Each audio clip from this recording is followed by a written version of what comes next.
toilet with 5 other families. One that you have to pay to use. People who have, there is no road, electricity much more expensive, water is much more expensive, living in Kenya. For those of us who live in houses that have 2, 3, 4, 5 toilets, you take them for granted. There are people who don't have a toilet. In fact, many of the people that we've given social houses in Mukuru, the best thing they celebrate is not the house. It is the fact that they have a toilet of their own. I mean, look at that. Look at that. You know, that's how serious it is. And that is how so much of indignity that sometimes people live in, which we take for granted. And that is why we ask silly questions. Who told you we needed houses? At least for once. You know, you should appreciate that there are people who need them more than you think. So I was talking to you about jobs. There we are creating jobs. I also made a commitment that we are going to expand the digital superhighway, as we called it, because we needed to bring more people into the space of digital jobs. As you are aware, Kenya has the best human capital anywhere in the world. We speak the best English. I say we only speak, we are only second to the British. Yes. We speak the best English anywhere. Ask any corporate anywhere in the world. They will tell you Kenyans speak the best English. And we have the best education. And we are the least supervised when we are given a job. So we have the best human capital. And therefore, and we live in a global world. It is said, and statistics are there, that 40% of the world's workforce will come from Africa by 2050. We need to take the front, we need to step forward early. Are we together? And that is why Rosalind is here. The reason I asked this girl, my PS, and you guys asked me that you needed a diaspora ministry. We didn't get a diaspora ministry. I couldn't stretch it that far. But I got a state department dedicated to matters diaspora.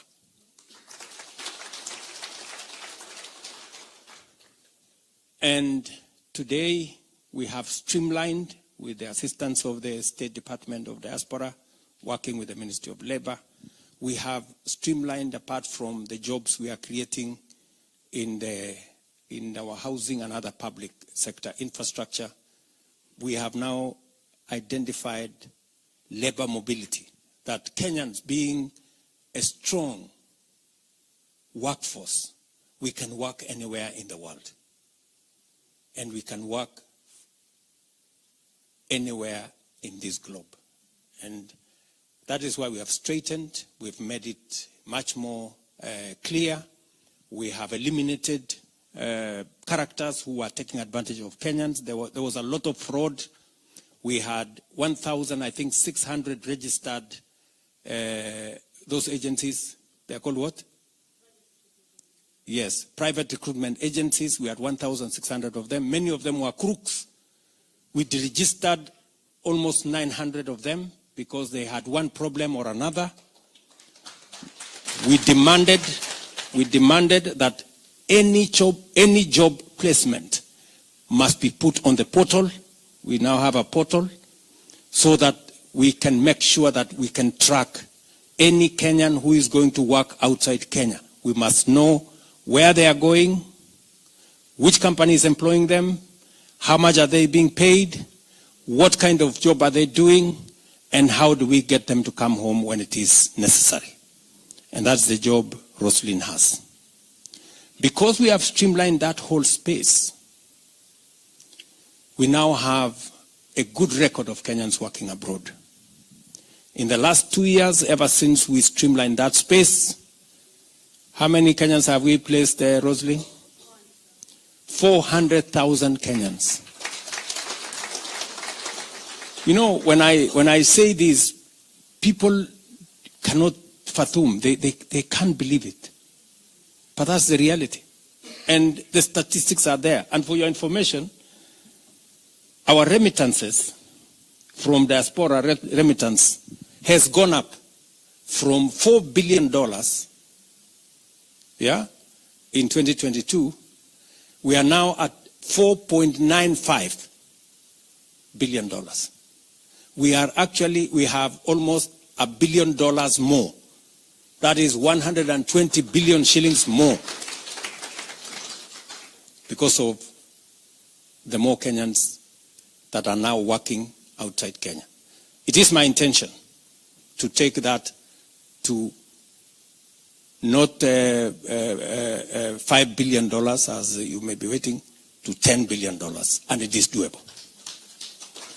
It is also the reason why today we have more reserves, because we have more people working in that space. That's number 2. Number 3, finally. I could tell you number 4, number 5, and number 6, but let me leave it at number 3. We are expanding the space in our digital jobs ecosystem. We now have 185,000 people working on our digital jobs platform. From CCI, if you go to Ruiru, you will find 5,000 people working in one building at CCI. And you find many other smaller, including in our TVETs. There are many Kenyans now who are earning in dollars, working on the digital platform, because we have streamlined that space, and it's the reason why we are spreading fiber optic around Kenya. So you should just know that apart from sometimes the many insults in the social media, there are people who are using the internet to earn real money. Forget about the insults. Forget about the pornography and all the other things there. There are people who are using internet to earn money and to sustain their livelihoods and to sustain their families. And that is the space we are working. So we are deliberate about where we are creating jobs. I can tell you with confidence, we have 300,000 jobs in the housing sector. You can go and see it for yourself. We have 400,000 Kenyans who have gone out in the last 2 years. We can give you the statistics and their names.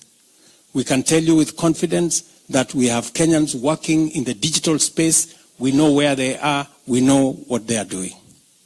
And we will continue to push that space.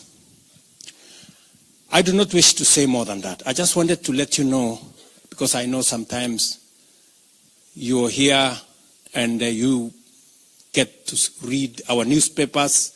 It is bad news from page 1 to the last page.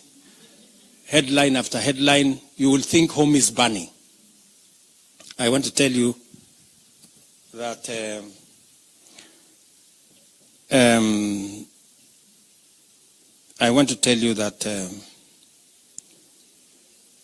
somebody's telling me some information here.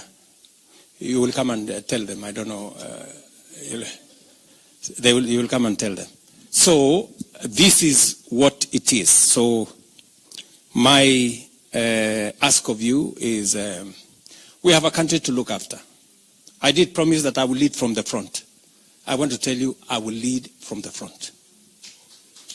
Yes. Because I have a job to do. I told you, it's not always that you get an opportunity to be president.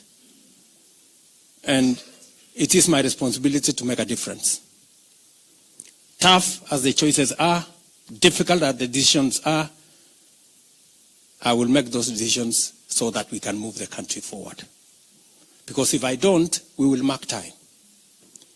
I mean, for me, many people tell me, you should not have made too many difficult decisions in your first term. You should have waited so that you can do them in your second term. My friends, if I can do it in 5 years, why do I need to wait for 10 years? Let me do it. Are we together? Yes. Because These decisions we've always postponed. We have to make them. Somebody has to make these decisions. I have decided that I am the person to make these decisions for Kenya so that we can change our country. So that we can change our country. Are we together? So that we can change our country. I could choose to be popular, to make convenient decisions, but that's not me.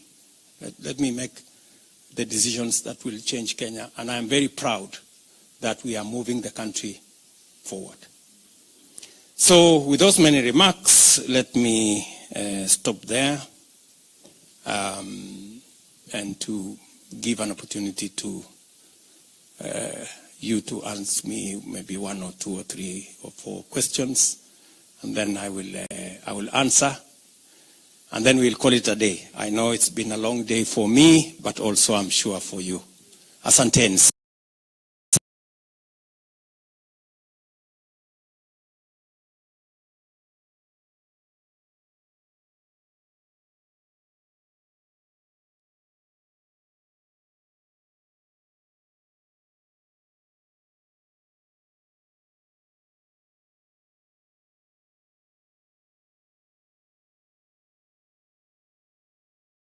Oh, we signed.